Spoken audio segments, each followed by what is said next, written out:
Buenas tardes, le damos la cordial bienvenida a esta edición especial sobre la Guerra Fría. Mi nombre es Luis Díaz y esta tarde me encuentro con dos especialistas en el tema. Ellos nos ayudarán a entender de forma distinta lo que significa el conflicto. A mi izquierda se encuentra el señor Marcelo Basáez. Buenas tardes, Marcelo. Buenas tardes. Y a mi derecha se encuentra el señor Rolfo Alvarado. Buenas tardes, Rolfo. Antes de comenzar nuestra investigación, vamos a una pausa comercial.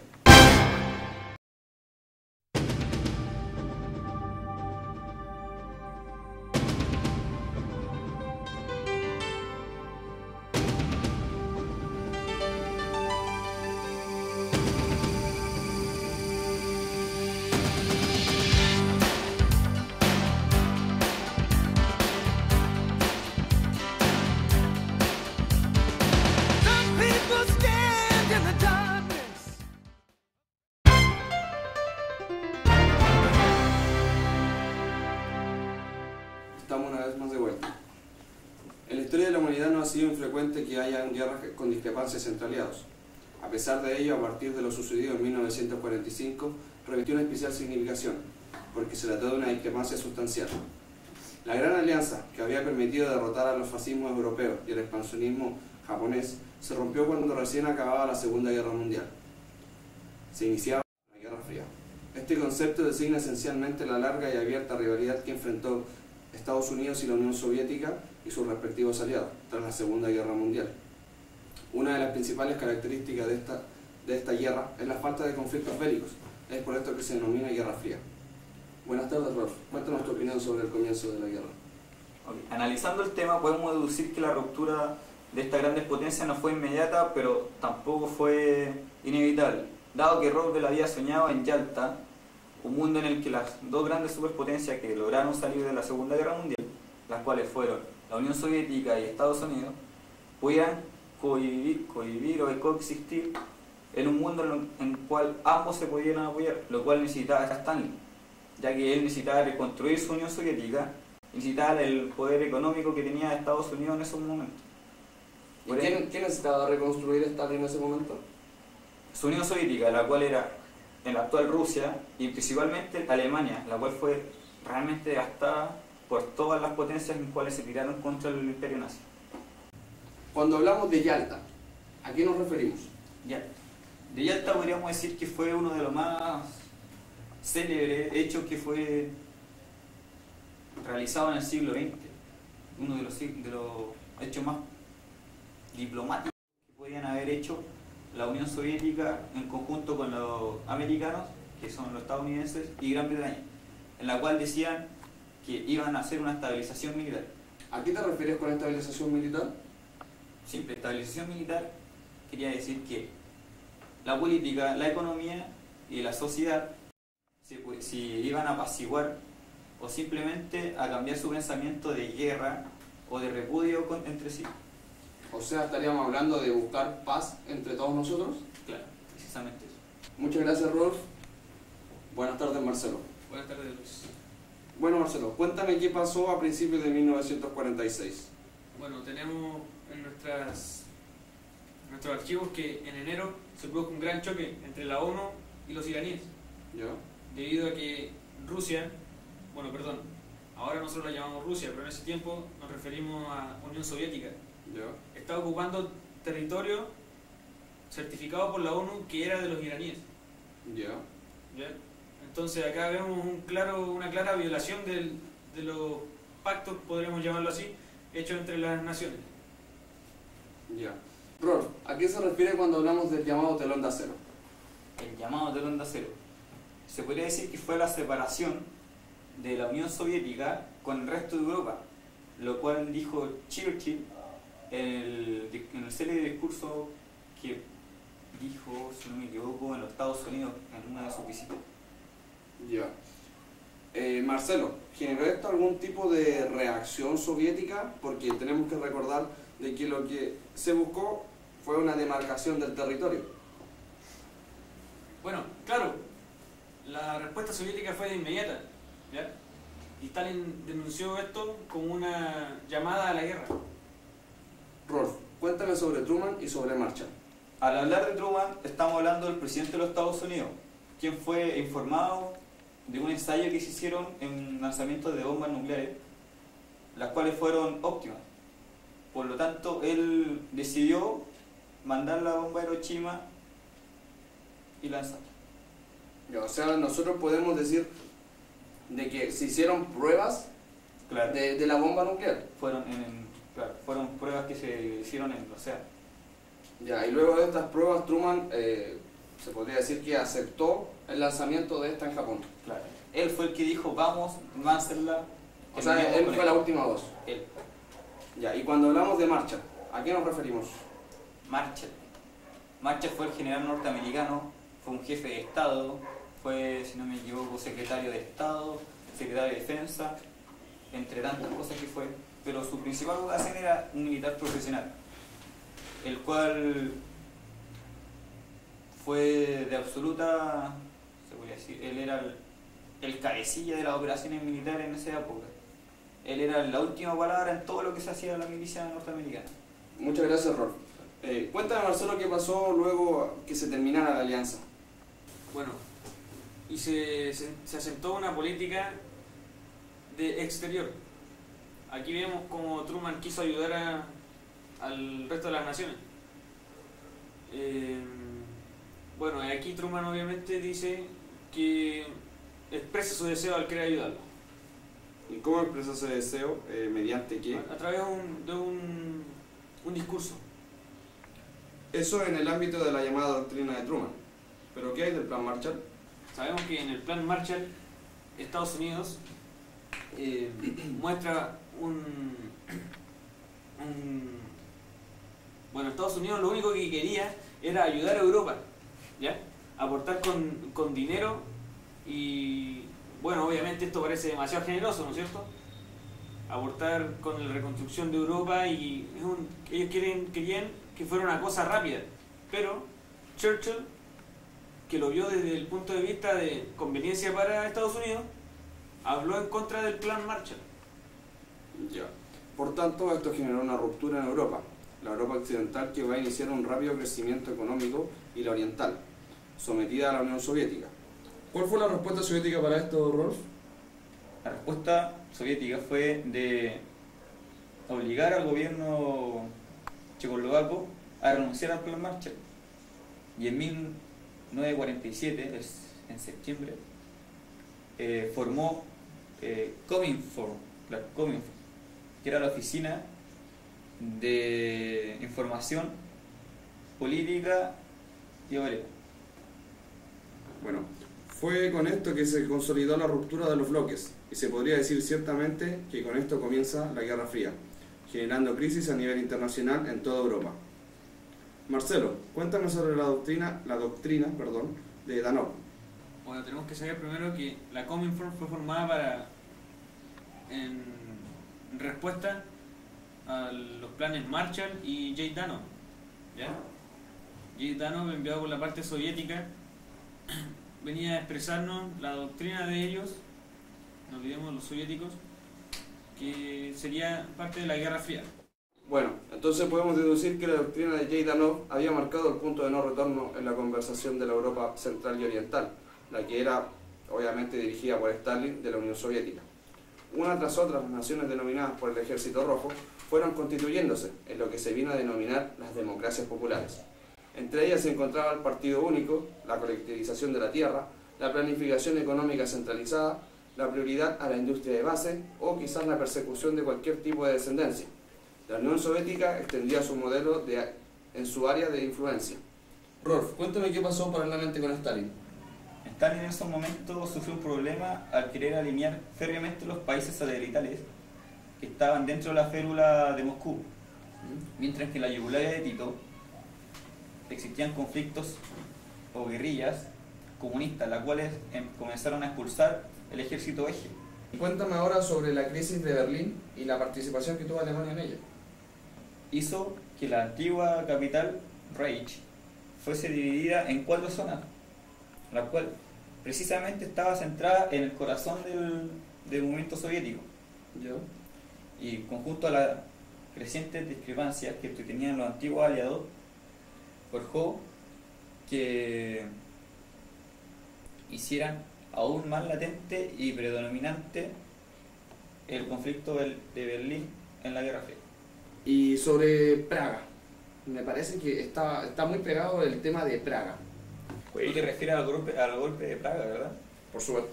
Bueno, en resumidas palabras, el golpe de Praga aceleró el enfrentamiento ya iniciado en la cuestión de Alemania, sobre la cuestión de Alemania.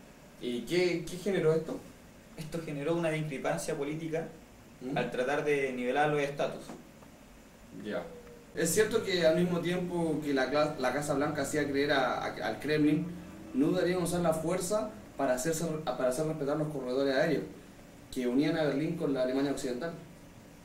En realidad, Stanley sí se vio situado en unos posibles transportes aéreos, pero al darse cuenta de esa situación, su reacción fue establecer un muro, el conocido muro de Berlín, dividiendo el Berlín occidental y el oriental. Gracias, Rolf. Bueno, la crisis de Berlín creó un sentimiento fuerte de solidaridad entre los alemanes occidentales y los norteamericanos. Esta situación facilitó la culminación de la participación alemana en las tres zonas. Las de Occidente se constituyeron en la República Federal de Alemania, que se dotó de una ley fundamental. Esta constitución establecía un sistema liberal democrático y contó con el visto bueno de las potencias occidentales. La Unión Soviética reaccionó en octubre con el establecimiento de su zona de ocupación de la República Democrática de Alemania, un Estado creado siguiendo el modelo de las democracias populares.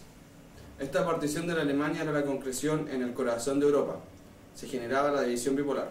Solo unos días antes, el 4 de abril de 1949, se firmaba en Washington el Tratado del Atlántico Norte, que daba nacimiento a la OTAN.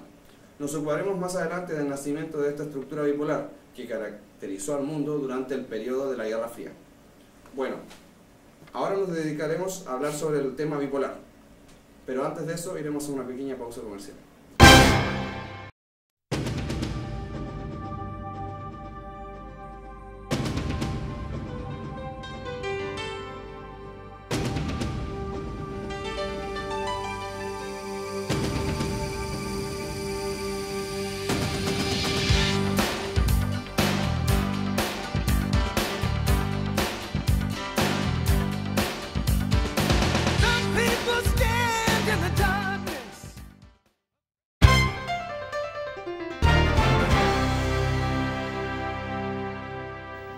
Luego de estos cortos comerciales estamos de vuelta en nuestra pequeña reseña histórica sobre la Guerra Fría. Para retomar nuevamente nuestro tema, hablaremos en mayor profundidad sobre lo que fue el llamado mundo bipolar, tanto en el bloque occidental como en el bloque soviético.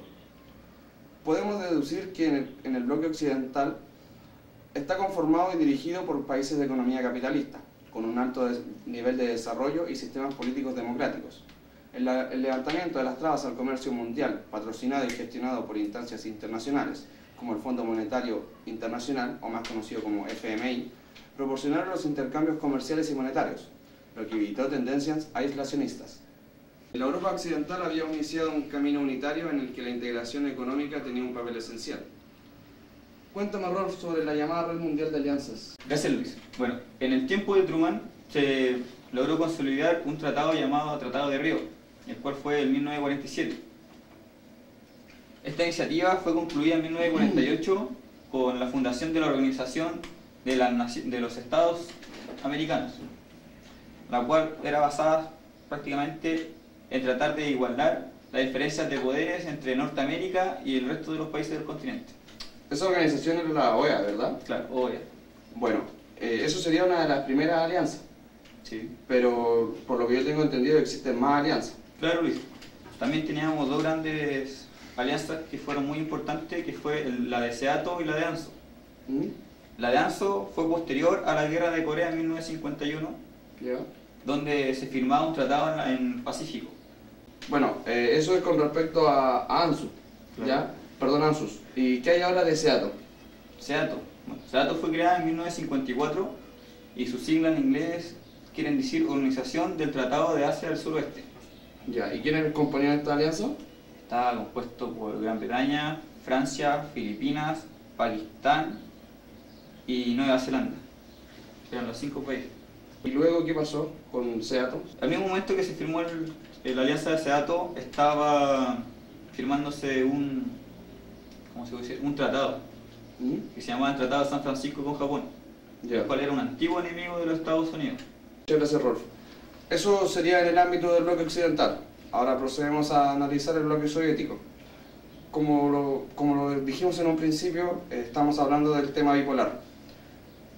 Ahora procederemos a entrar de lleno en lo que serían las democracias populares. El estallido de la Guerra Fría tuvo como resultado en las zonas ocupadas por el Ejército Rojo la organización de nuevos estados satélites de la Unión Soviética, exceptuando en Albania y Yugoslavia, donde la triunfante guerrilla comunista autóctona llevó a los comunistas directamente al poder. El establecimiento de las democracias populares se realizó en un rápido proceso que culminó en 1948, con el golpe de Praga. El proceso fue similar en todos los países. En primer lugar, la desnazización, es decir, purga de los colaboradores con el eje, que a menudo redundaban también ante la represión contra una parte importante de las clases más acomodadas. Como otro punto podríamos decir la formación de frentes nacionales, en los que los PC colaboran con diversas fuerzas democráticas, aunque se reservan los puestos clave: interior, defensa, economía, justicia, en los gobiernos. Como otro punto también podríamos decir la eliminación de las fuerzas no comunistas y completa satelización del nuevo régimen. La represión contra cualquier disidencia se veía acompañada por la completa dependencia de Moscú. En el terreno económico, los soviéticos desmontaron y transfirieron a su país fábricas completas, así como productos de todo tipo. En general, en los países conquistados se tendió a organizar las actividades económicas siguiendo las directrices y los intereses de Moscú. Acuerdos bilaterales entre la Unión Soviética y los diversos países del bloque oriental regularon las relaciones económicas mutuas. Marcelo. Allá.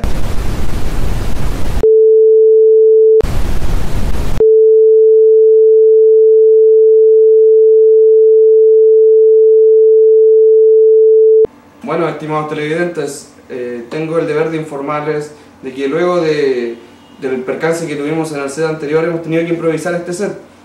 Aún no tenemos claro cuáles son las fallas técnicas que ocurrieron, pero para continuar con nuestra biografía sobre la Guerra Fría, quiero invitar a Rolf. Por favor, Rolf, toma asiento. Y quiero invitar a Marcelo. Ahora procedemos a continuar con nuestra biografía. La distensión entre las superpotencias. La crisis de los misiles en Cuba hizo tomar conciencia de su arsenal nuclear. Ambas potencias atravesaron un periodo de contestación en sus respectivos bloques. Rolf, cuéntame sobre el teléfono rojo. Bueno, el teléfono rojo fue creado en septiembre de 1963, que su principal idea era de poder mantener una mejor comunicación entre el imperio ruso y el norteamericano. Imperio, quiero decir, de su superpotencia, de su poderío. Sí. Esto fue provocado por el temor que ambos tenían de una posible guerra nuclear. ¿Ya? Lo cual, como antes te lo dije, fue prácticamente confirmado por el lanzamiento del satélite Sputnik. Ya. Eso más que nada era el teléfono rojo, un enlace directo telefónico de Washington a Moscú. Me parece. Marcelo, ¿y qué hay de la partida nuclear? Bueno, anterior y recientemente hemos escuchado a Rolf hablar sobre el Sputnik. Y nosotros entendemos que el Sputnik fue un gran avance de parte de la Unión Soviética en el ámbito de trabajos espaciales. ¿Ya? Entonces esto le provocó un miedo a Estados Unidos al ver que la Unión Soviética está avanzando cada vez más y más en sus avances y ellos se están quedando atrás. Bueno, y luego de ¿qué se habló en el Tratado de Control Armamentístico? Se firmó un tratado de proliferación de armas atómicas, ¿ya? Al cual no asisten, no se suman los países con poder atómico, con los cuales eran China y Francia. Pero Rolf, cuéntame qué fue lo más importante sobre todo esto. Bueno, que en 1969 se logra negociar este contrato, en el cual básicamente decía que se iban a limitar los misiles intercontinentales de cada potencia, y en especial los lanzadores de misiles intercontinentales que estaban ubicados en Cuba, que era lo que más temor tenía, le daba a Estados Unidos, que eso se lograran lanzar, dándole el vamos a la guerra nuclear. Bueno, conflictos de la era de distensión. La distensión no puso fin a la competencia entre los dos bloques enfrentados. Esta competencia se concretó en dos grandes conflictos armados, el conflicto del Próximo Oriente y la Guerra de Vietnam, la gran derrota americana durante la Guerra Fría. Marcelo, cuéntame por favor lo que fue el conflicto en Medio Oriente. Bueno, las guerras que enfrentaron a árabes con israelíes no produjeron que el resto del mundo se tuviera que meter en este enredo, sino que la pelea fue de ellos y nadie más tuvo que intervenir, lo cual en definitiva es bueno, porque no afectaría a los demás patrimonios, las demás ciudades, los demás gobiernos. Bueno, Rolf, ¿y qué ocurre luego luego en la Guerra de Vietnam? Bueno, esta guerra concluye en 1954, tras el Tratado de Ginebra en Indochina. Al firmar este tratado, Francia se retira del conflicto y Vietnam del Norte, que era comunista, y Vietnam del Sur, que estaba bajo una dictadura pro-occidental, debían reunificarse tras una elección libre. En ese momento el presidente Kennedy decide intervenir en esta guerra, en 1963, enviando más de 17.000 hombres, con el título, se podría decir, con la misión de ser consejeros o apoyadores militares. Posteriormente, el presidente Johnson decide interactuar en este combate directamente, enviando más de 500.000 hombres y comenzando a hacer ya parte de ella su batalla. Pero no fue capaz de lograr su objetivo, ya que Vietnam del Norte estaba armado con apoyo soviético, lo cual hizo que fuera derrotado Estados Unidos y que se retirara de este combate. Así, al retirarse Estados Unidos, el Vietnam del Sur cae, quedando como vencedor Vietnam del Norte. Bueno, América Latina no se excluyó de todo lo que es la Guerra Fría. Tenemos un especial caso que es el caso chileno. Durante muchos años las relaciones entre los países de América Latina y Estados Unidos han estado marcadas por la preocupación común de Washington. En el contexto de la Guerra Fría, las administraciones norteamericanas no han dudado en apoyar las dictaduras militares. Rolf, cuéntame dónde se puede ejemplificar esto. Claro, se podría dar el ejemplo de Chile, que fue en 1970, con la dictadura de militar. Esto pasó posterior a que fue elegido en las elecciones chilenas el presidente Salvador Allende, quien quería, se podría decir, imponer su doctrina de democracia. ¿Ya? Lo cual no fue muy bien recibido por el pueblo nacional, ya que no estaba preparado para este tipo de gobierno. Por ende, Estados Unidos, que aún seguía siendo una potencia mundial, decide apoyar al general Pinochet, que fue el protagonista de este golpe de Estado, para poder derrocar a Salvador Allende y, se podría decir, salvar al país. ¿Cuándo ocurrió esto? En 1973, el 11 de septiembre. Bueno, Chile no fue un caso aislado. Las dictaduras militares apoyadas por Estados Unidos serán la norma en los 70s. Luego de esto se genera una nueva Guerra Fría, el cual podemos decir que no existe un claro nacimiento, a pesar que en 1975 se generó un nuevo tiempo de conflicto. Muchos fueron los factores que ayudaron la dinámica de la Unión Soviética. Esto generó tensiones a nivel internacional y permitió que los soviéticos tuvieran un avance no despreciable. En 1985, un militante de apellido Gorbachev inició cambios que nadie se los esperaba. La llegada de Mikhail Gorbachev al Kremlin fue el elemento clave que desencadenó un rápido proceso que acabó con la Guerra Fría.